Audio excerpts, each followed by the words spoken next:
Astronomy यानी खगोल, geology यानी भूगर्भ, टोपोग्राफी यानी स्थलकृत, जियोग्राफी यानी भूगोल।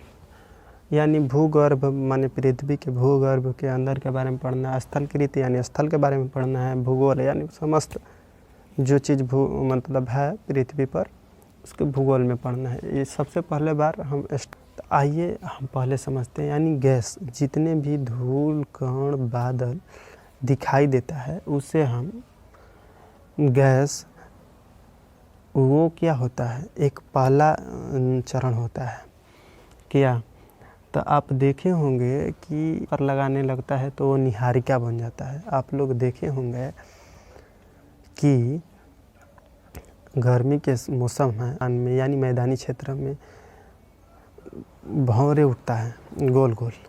उस भंवरे में पहले क्या होता है, धूल कण पुआल चमकीला यही सब न होता है, फिर वो गोल गोल घूमने लगता है। जब गोल गोल घूमने लगता है तो एक बहुत सारा भंवरे टाइप के बना लेता है। जब भंवरे बनाता है तो क्या बन जाता है, निहारिका। क्या बन जाता है, निहारिका। यानी जो ब्रह्मांड में बहुत सारा मतलब उल्का पिंड ग्रह होगा जो आसमान में तैरता रहता है, तो वो ऐसे ही घूमता रहता होगा। फिर इसके बाद वो मतलब जाहिर से बात है कि ब्रह्मांड में जितने भी चीज़ है वो घूमता रहता है। तो जब वो घूमेगा तो क्या बन जाएगा, वो निहारिका बन जाएगा यानी नेबुला। इस इंग्लिश में कहेंगे नेबुला, हिंदी में निहारिका। जब निहारिका बन जाएगा तो वो धीरे धीरे निहारिका वो गोल गोल घूमते घूमते घूमते घूमते फिर उसमें क्या हो जाता है, ऊष्मा पैदा हो जाता है।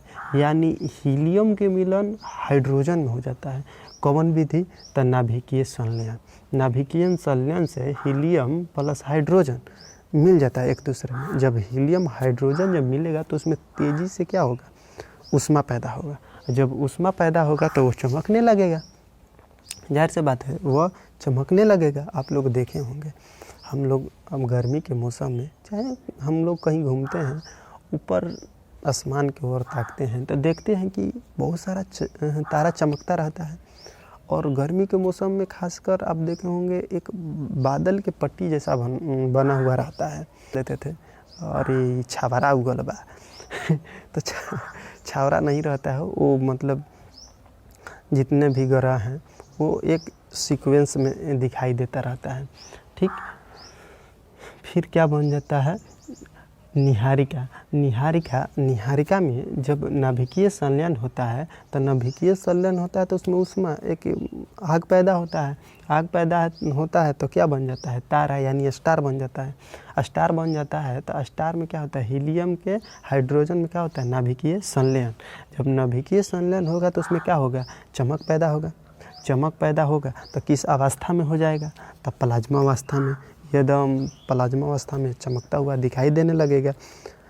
हम पढ़ रहे हैं तारे के बारे में। यानी तारे कितने प्रकार के होते हैं, 3 प्रकार के होते हैं मुख्यतः, लाल सफ़ेद नीला।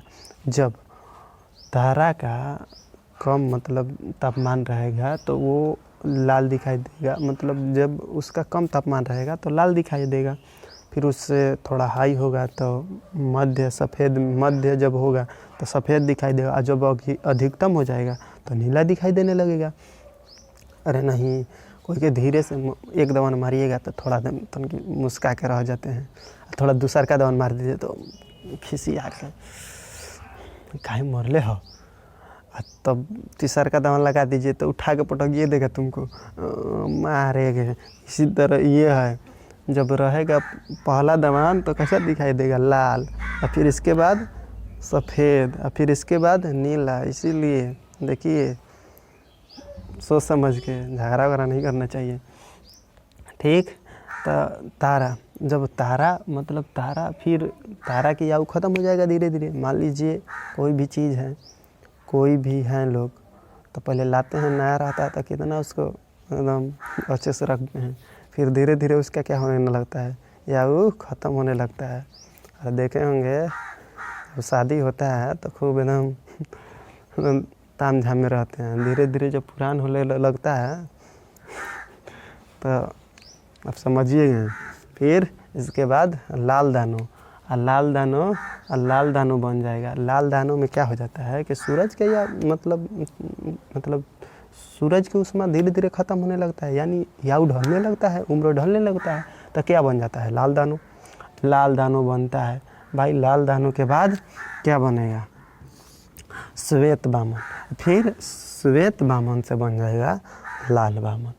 फिर लाल दानों से विस्फोट करके क्या बन जाएगा? अभिनव तारा बन जाएगा। आखिर कैसे लाल दानों से श्वेत बामन बन जा रहा है, लाले बामन से अभिनव तारा बन जा रहा है?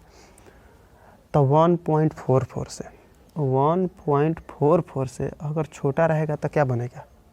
1.44 से बड़ा रहेगा तो क्या बनेगा? अभिनव तारा बनेगा। अच्छा 1.44, तो ये 1.44 के एक विज्ञानी थे, हमारे ही भारत के थे, एस चंद्रशेखर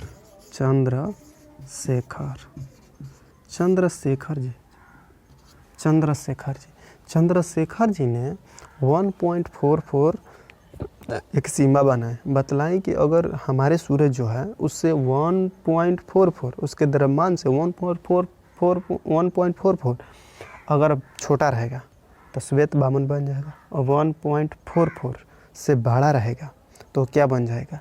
अभिनव तारा बन जाएगा। ये किसने बतलाए थे? तो चंद्रशेखर जी, माने हमारे एक मुल्क के, हमारे देश के वैज्ञानिक थे चंद्रशेखर, उन्होंने बतलाए थे। तो इसीलिए 1.44 को चंद्रशेखर सीमा कहते हैं। क्या कहते हैं? चंद्रशेखर सीमा कहते हैं। ठीक, मान लीजिए 1.44 से जब विस्फोटक करेगा अभिनव तारा तो क्या बनेगा? श्वेत बामन। फिर उसका चमक रहता है, मगर उतना चमक नहीं रहता है, वो मतलब कम ही चमक रहता है। फिर इसके बाद लाल बामन। फिर इसके बाद आकाश में इसी तरह तैरता रहता है, अब उसमें इतना कुछ खास बात नहीं है। फिर इसके बाद लाल दानों के बाद अगर बड़ा हो जाएगा, यानी हमारे सूरज से बड़ रहेगा, तो क्या बन जाएगा? अभिनव तारा बन जाएगा। अभिनव तारा को ही हम विस्फोटक तारा कहते हैं। अभिनव तारा को क्या कहते हैं? विस्फोटक तारा कहते हैं। मान लीजिए अभिनव तारा भी विस्फोट कर गया तो क्या बनेगा? Neutron, Pulsar, क्वेसर। 3 चीज़ में डिवाइड हो जाएगा। तो 3 चीज़ में जब डिवाइड होगा, न्यूट्रॉन, पल्सर, क्वेसर, तो पल्सर तेज़ी से घूमता रहता है।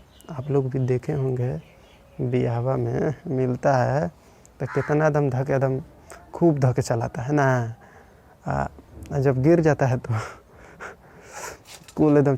देखिएगा आप लोग, शादी ब्याह में अधिक लोग खूब गिरता है, कहीं कि मिला रहता है नया और खूब चमकाता है, चमकाने ही में गिर जाते हैं लोग।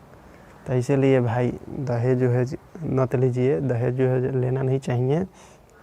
ठीक, बाकी आजकल तो एकदम मोटरसाइकिल लोग खूब ले रहे हैं। तो पल्सर, इसका नाम है पल्सर। पल्सर क्या करता है? ब्रह्मांड में वो तेज़ी से घूमता रहता है। क्वेसर, इसका चुंबकीय क्षमता अधिक है, मतलब कोई के खींच लेता है, अगर कोई आएगा तो उसको क्या करेगा? तेज़ी से खींच लेगा। अच्छा, इसको छोड़िए, न्यूट्रॉन तारा अगर विस्फोटक करेगा तो क्या बनेगा?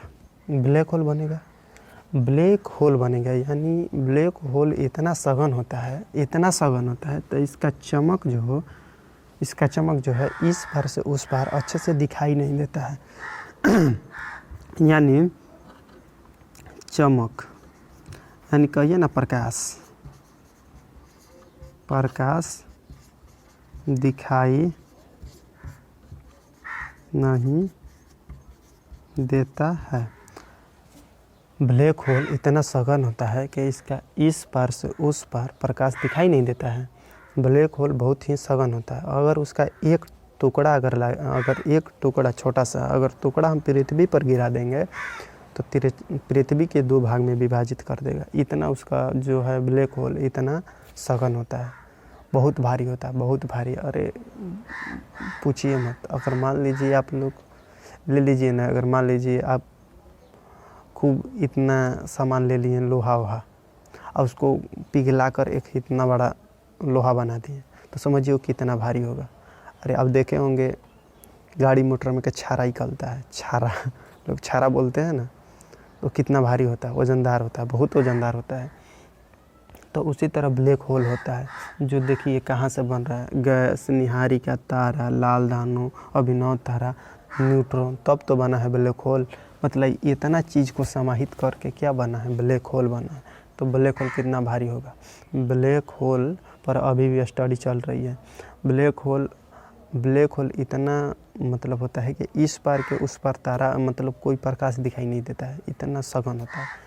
आप लोग सोचिएगा यहाँ से ब्लैक होल पार होगा, इस पार से उस पार कुछ वस्तु के देख लें तो नामुमकिन है। ऐसे तो ब्रह्मांड में बहुत सारा वस्तु है जो हम इस पार से उस पार देख लेते हैं, बाकी ब्लैक होल जब आता है तो कुछ भी नहीं दिखाई देता है।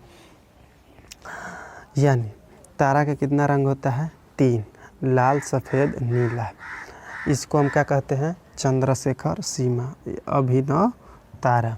इसको कहते हैं विस्फोटक तारा या अभिनव तारा। एस्ट्रोनॉमी। तब निहारिका हम किसे कहते हैं, जिसमें हीलियम और हाइड्रोजन के नाभिकीय संलयन हो, उसे हम क्या कहेंगे, नाभिकीय संलयन होकर क्या में, तारा में कन्वर्ट हो जाता है। तारा जब हमारा निहारिका से हीलियम और हाइड्रोजन के नाभिकीय संलयन होकर उसमें पैदा हो जाता है, तो उसे हम क्या कहते हैं, तारा कहते हैं।